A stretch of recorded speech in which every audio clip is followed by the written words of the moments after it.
Very well. How are things going for you? Busy. Yeah, I bet you are busy. Well, we'll talk about that in a Yeah. second. So, I'd like to introduce you. My name is Alexandria Levitt, and I'm on the board of SAGE Senior Co-Housing Advocates.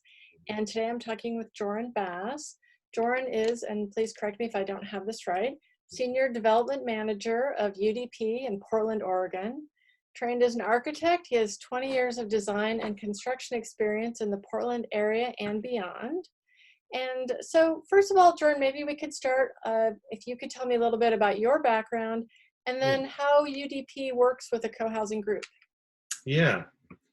Yeah. As you said, I started in architecture and construction, and after working as a practicing architect for quite a few years, um, joined UDP, which we are a development firm.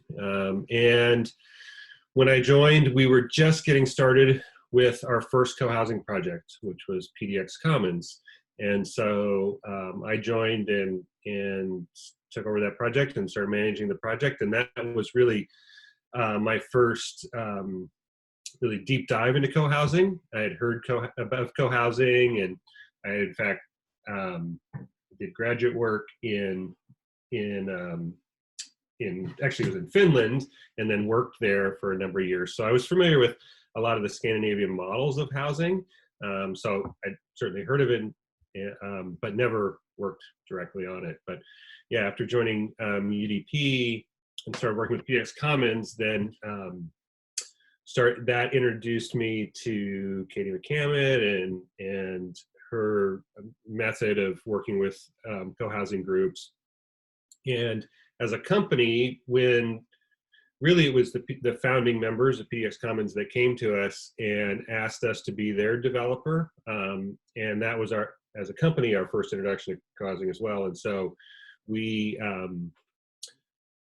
thought it was quite interesting and quickly realized that it was there was this need for development professionals to work with co-housing groups. We could tell from the founding members of PDX Commons that the idea of co-housing and the process was really had the potential to fill a missing need of housing that we were seeing from the development side, but we didn't quite know how to address. But once we saw sort of the process with co-housing, it made a lot of sense to us.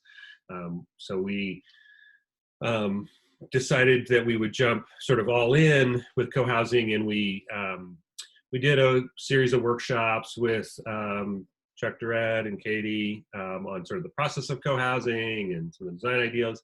And then we started getting involved with the national organization.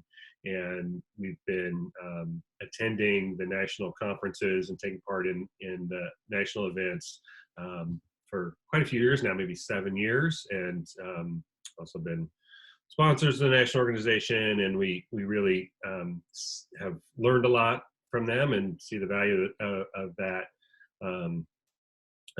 involvement. And so from working with PDX Commons and the success of that, we realized that really there's a need for the development professionals to work with the communities. And so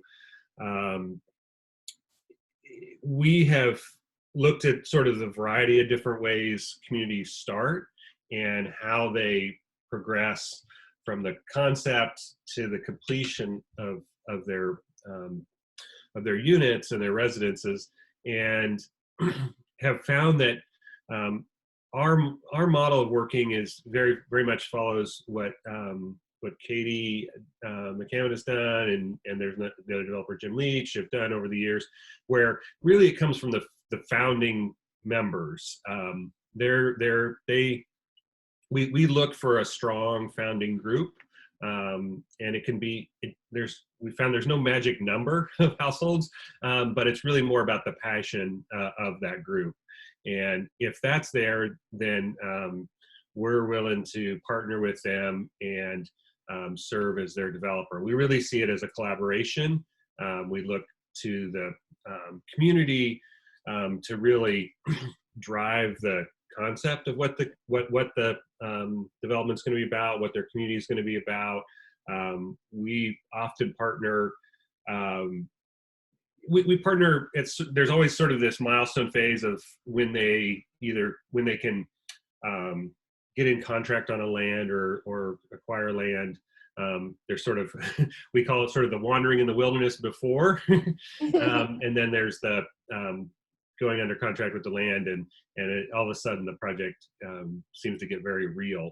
And so that's usually about the time that we get involved with the groups. Some of the groups that we're working with, we have helped them find land or acquire the land. Other groups have already acquired the land and they're ready to take the next step and start with the pre-construction process. And so, but that's a really good time for us to get involved, because by then the community has really sort of set the groundwork of what they want to be about. And then we can help them put their professional team together. We really strongly encourage the groups to bring us on at that point, because we can help them select the right architect and the right professional team. And that's really important, because you need the right team of professionals to move the project forward quickly and on the right path. There can be a lot of time spent going in circles if you don't have the right team together to make decisions, to understand the budget, and understand how co-housing, sort of the development process and the cash flow works, because that's something that we're very aware of, is that, you know, it's a building process, not just for obviously the physical architecture of the project, but the community. And there's going to be a process of bringing more and more community members on, and that also is part of the cash flow. And so we want to be very deliberate on, you know, what do you do first, what you do second, what you do third, and so that it helps the project move and coincide with how the community is being built as far as members coming on board. So. Yeah. So when you talk about that team and how important finding the right architect is, what are some of the other professionals that you really like to see brought on at the beginning then? Right.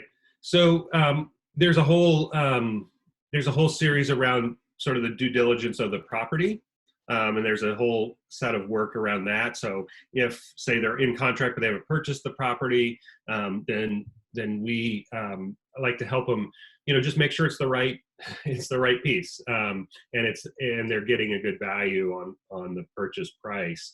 And this is unique. Every property is slightly different, whether it might have geotechnical or land issues, or zoning issues, or other items that just need to be researched. And so this can be from getting a geotechnical engineer involved, or a soils engineer, or sometimes there's environmental or remediation that needs to be done, as well as just looking at zoning studies and making sure the land use is proper. So it can be the involvement of an architect. Doesn't always need to be. Sometimes there's more targeted professionals. So that's one aspect of the professional team. That's really important to make sure that the project starts off the right footing. And then after that, once the land is acquired, it's getting the design rolling. And so we work with the groups very early on to start vetting potential contractors.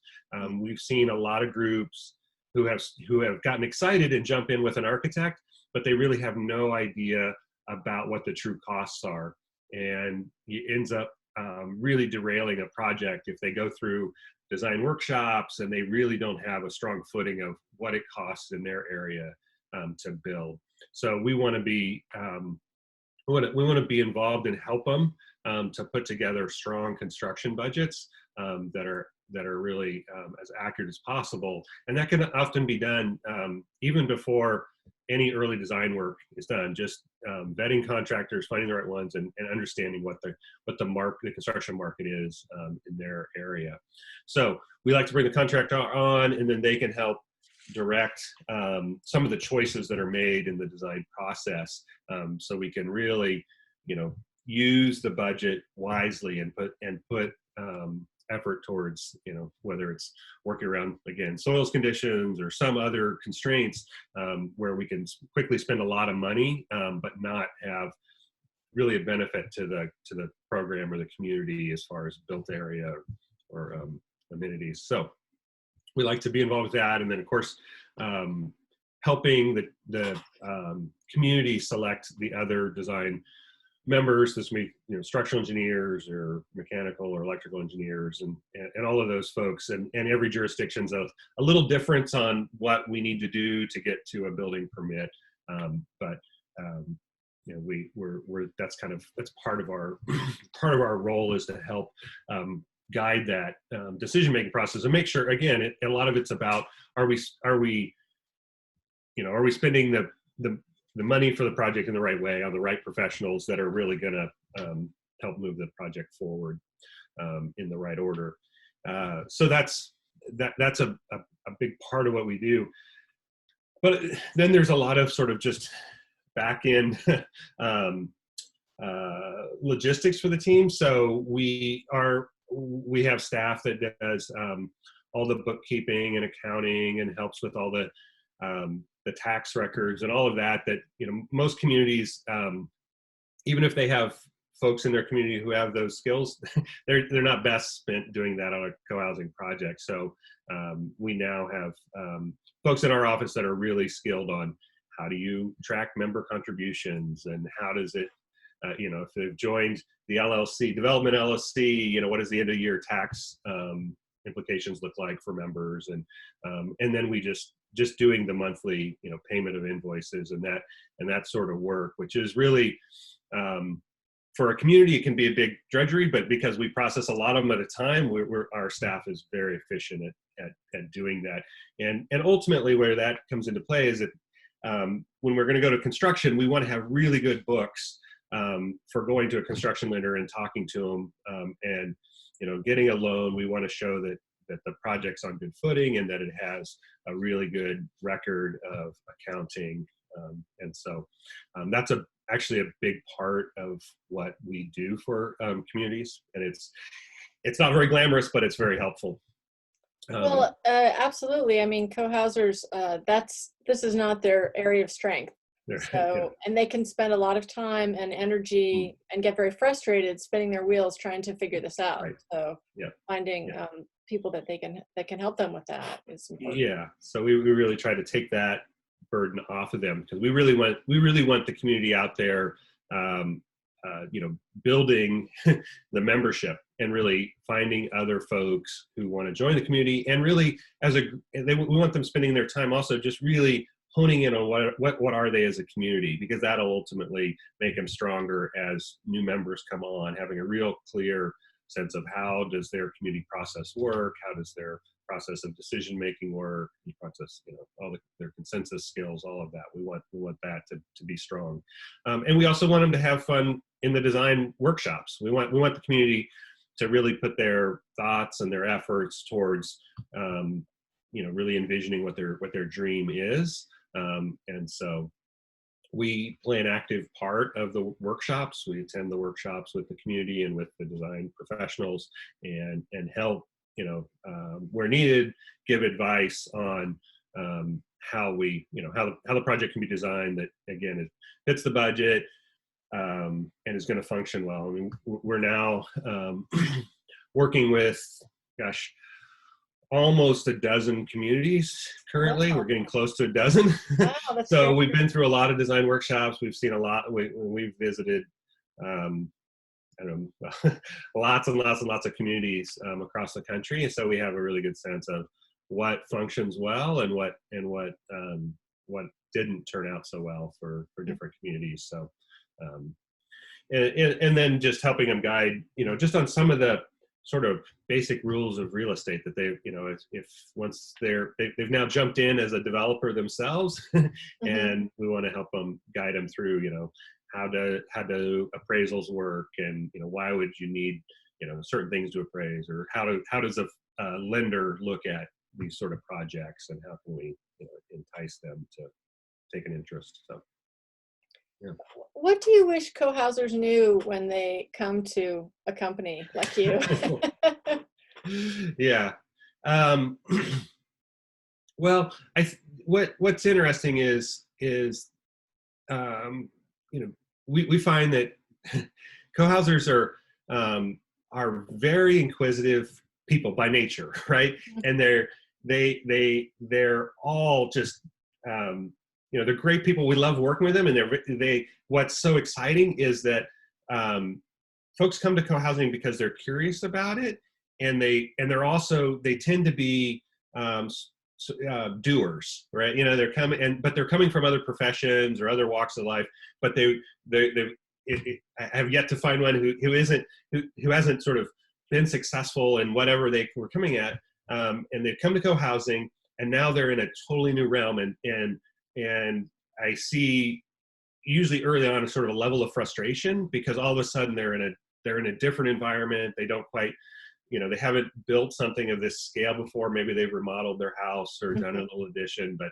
they've never worked on a multi-million-dollar development process. And so what we wanted to know is to relax. It's development is fun, but it's also, there's always a lot of unknowns. Yeah. And you have to just, you kind of have to roll with it.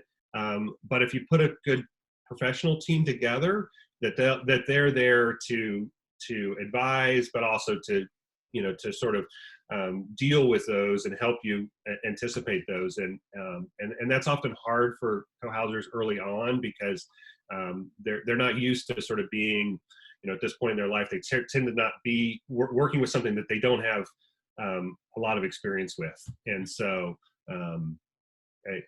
lots of times it's as much coaching just to relax. It's going to be okay. Yeah.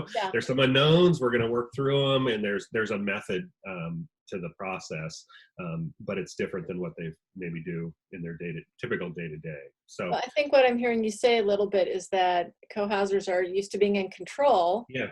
And now Yeah.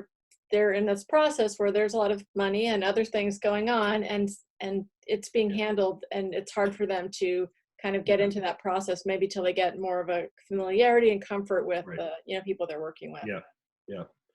Yeah. So we spend a lot of time. We do helping them organize one into committees. Of course, that always helps if folks are you kind of spread the work, because oftentimes when we first join a group, there's one or two members who are really shouldering the burden of it, and it's too much for that smaller group to handle. You need to have a good committee structure, and you also need places where new people can plug in. We always want new members to be able to plug in and get on some of the work groups where they have interest and where they have passion, and get involved. And so we spend a lot of time with that, and working with say their development committee and their finance committee, and everything that we do is open book, and we're very transparent with the process, because we want them to feel like they're part, and to dive as deep as they want to dive into any one aspect. But we also want them to know that we're there, and the rest of the professional team there is to pick up, and we'll move it along. So yeah, and that can be fun. I often sort of refer to it, at least to my family, as that I'm constantly teaching a graduate course on development. You are, yeah, absolutely. And they want to know all of it right away, like yesterday. They want to know all of it right away. Yeah. Yeah. So it's so interesting that you're working on so many projects now. I wonder if you could talk a little bit how the current pandemic situation is affecting your work, and either now or beyond that, how you see the future of co-housing. Yeah, it's been interesting. It in many ways, well, I'd say in general, the pandemic has significantly increased the interest in co-housing. It's been really amazing. Obviously, the first week or two, there was a lot of panic, and some of our existing communities, were just sort of caught in shock, as most people were. But following that, most of our community, pretty much all of our communities that were in the development process, have seen significant uptick in new members coming in. which has been great. And we've seen a lot of new communities start to form. So we've had a lot of inquiries from new communities that have been asking about our services or to work with them. And I think it's just really, the pandemic has refocused a lot of people into, where do they live? What's their community? How big is their community? What's their close community? Who do they interact with day to day? And it's really put a lot of attention on that, and that has co-housing has come up for people, whether they knew about co-housing before or now and heard of it, and has really it's amazing. We're seeing a huge upswing in interest in co-housing, and I think it makes a lot of sense. Talking with existing communities, they're most communities, all of them that we've talked with, are handling the pandemic quite well, and it's been really supportive for folks, particularly folks that would tend to be more introverted and whatnot. Living in community and having those connections are more important than ever, and so that's been it's been really amazing to see how communities have dealt with it, and the new interest in co-housing. So it's really great. On the development side, it's actually quite interesting. We did a lot of calls. We were doing weekly community calls when this all sort of started, to just talk with the communities about, okay, what are our options? What's going on there out in the world for construction and financing, and just as far as the housing markets, and is this trying to just help them work through what are the next steps. Should the project go on hold, or should we do something different? And what we really found was the pandemic as a whole, as we all know now, is a whole different situation than, say, the market issues of 2008 or 2009. And so we're in it. It's always uncharted territory. But what we're seeing is that construction lending is still quite strong out there. Construction is still going on. However, it's lightened up a lot. A lot of development projects, non-co-housing projects, we've seen quite a few of them go on hold, or investors want to sort of pull back and see what happens, which is actually quite great for co-housing, because it's a different financial structure than say an apartment development or even or other for sale condo development. Most co-housing groups still have the financial ability to move forward, which, as we're pricing projects right now, we're seeing it at the construction pricing never gets cheaper. Right. But what we're not seeing right now is the amount of escalation that we would typically see in pricing. So that's the hard part. One hard part about co-housing is that we're always trying to predict where a unit price will be, say, 3 years down the road when a project completes. And we always have escalation, like, sort of breathing down our necks, and we're trying to hold prices and manage it till there. And we have a let up right now in pricing that we're seeing in most markets, and that's great. We just broke ground on a new community in Spokane in May, which was pretty amazing, and a good indicator of this, where we were actually still able to close the construction financing during the pandemic. So, we had a number of calls where the community was still strong, and we didn't lose a single member. We actually got 100% of the community, or 100% of the units were reserved by members, and the lender was still on board. They didn't panic, and as a developer, we could see that there was still, the project was still quite strong. So we were able to close on the construction loan and break ground and get under construction. And so that project is actually moving quite quickly, because they're seeing that the construction labor market isn't as tight as it had been, and so it's quite helpful. That makes a big difference in construction. So Absolutely.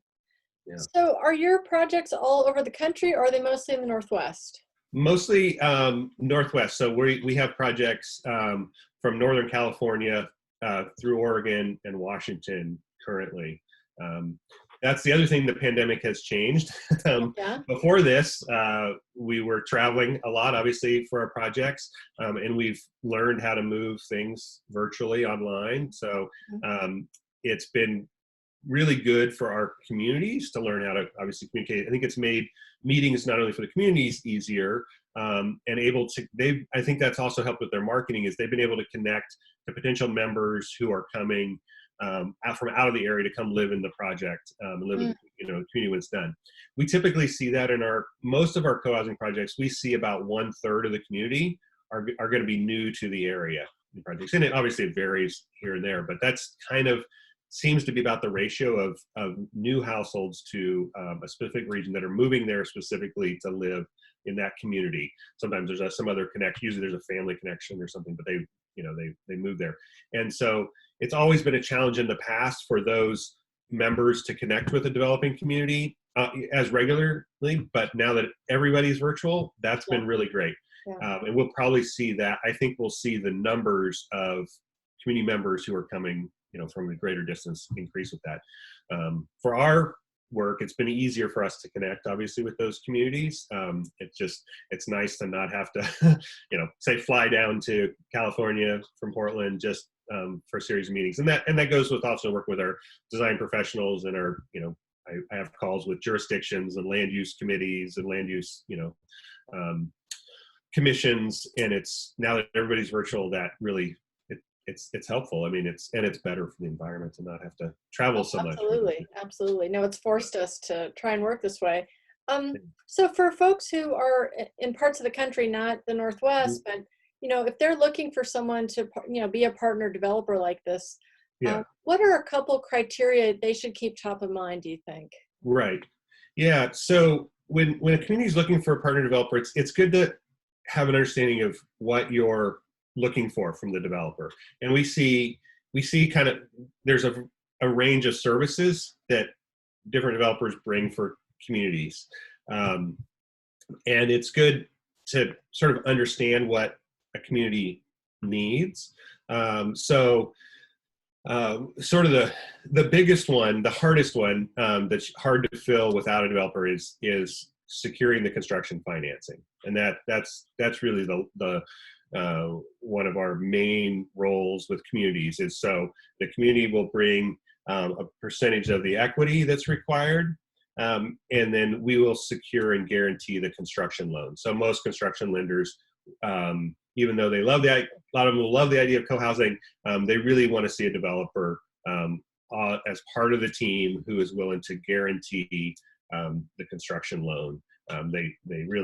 Lender doesn't want to look at a collection of households and get individual guarantees from those. They want a developer who has a track record and a balance sheet that's able to secure that loan. So that's if that's what a community is looking for, they should understand that. Some communities have been able to get a builder to step in a little bit to that role, or then there are some communities that have been able to talk some lenders into offering a loan to the community itself. But the community also has to be prepared to guarantee that, and that's usually a little more than a lot of community members want to sign on to. So that's the role. And then, of course, project management, this accounting and bookkeeping. But really, a lot of it is about how do you move a development process forward on schedule. We often talk with community members always want to know sort of where's the risk in the project, right? As you're, writing a check to join the community, you want to know where the risk is. And in all of development, really the number one factor of risk is time. The longer a project takes, the more open it is to areas of risk. So if a project can go through the design and construction process as quick as possible, usually that's roughly 3 years. Sometimes you can shave a little bit off, but that's really quick for co-housing. Then you're going to manage a lot of the risk out there, because the real risk is often financial, or is there another economic crisis? Is there changes in the code or the zoning? Are there other unforeseen elements out there that could influence the project? and that also, the risk is also for the community is individual members. I mean, folks, life happens. Yeah. So it's really hard for anybody to sort of plan too far down the road. And once you sort of start getting involved with co-housing, you want to get it complete and get moved in and do it with your new neighbors. So that's really where we see it is, basically every day we wake up, it's like, how can we push this project more forward quicker today? That's really our goal with all of our communities. So that's great. So that's what they're looking for. And do you, just one last question. I mean, you guys have really taken something that's new to the country, and sort of said, I mean, Jim Leach was doing it, but to take it on professionally and have that whole service. Are other, developers starting to do this around the country, or do you guys still feel like you're sort of the only ones? I have yet to meet another one. We keep showing up at the co-housing conferences and looking around the room, and we've yet to find anyone else that really partners with the communities in the way we have, other than Jim and has done in the past. There's a smaller developer in Portland who's doing it, but he's mostly self-developing co-housing projects. So he's really not necessarily partnering with communities, but he's looking for properties and then converting them into co-housing properties. But he's the only other sort of serial co-housing developer. Interesting. Well, we just have to replicate you a few times around the country. Right. Yeah. All right. Yeah. And so it's continuing to grow for us. We're continuing to grow our staff in co-housing, and also looking at, and that's also growing us geographically as we continue to move farther and farther. But I talk with communities all the time across the country, and I'm always happy to talk to them. But I really want to, before we bring on a community that we can partner with, we want to make sure that we can bring, good value to what they need too. So we want to, yeah. Well, that's great, Joren. I really appreciate it. You speak so well to this, and I know I'm going to think of more questions later, but maybe we'll get you another time, I hope. Sure. But thank you for your time, and it's much appreciated. And be well. And when this is up, and I will give you the link to it. Great. Thank you so much. Thank you. Take care. All right. Take care. Okay. Bye-bye.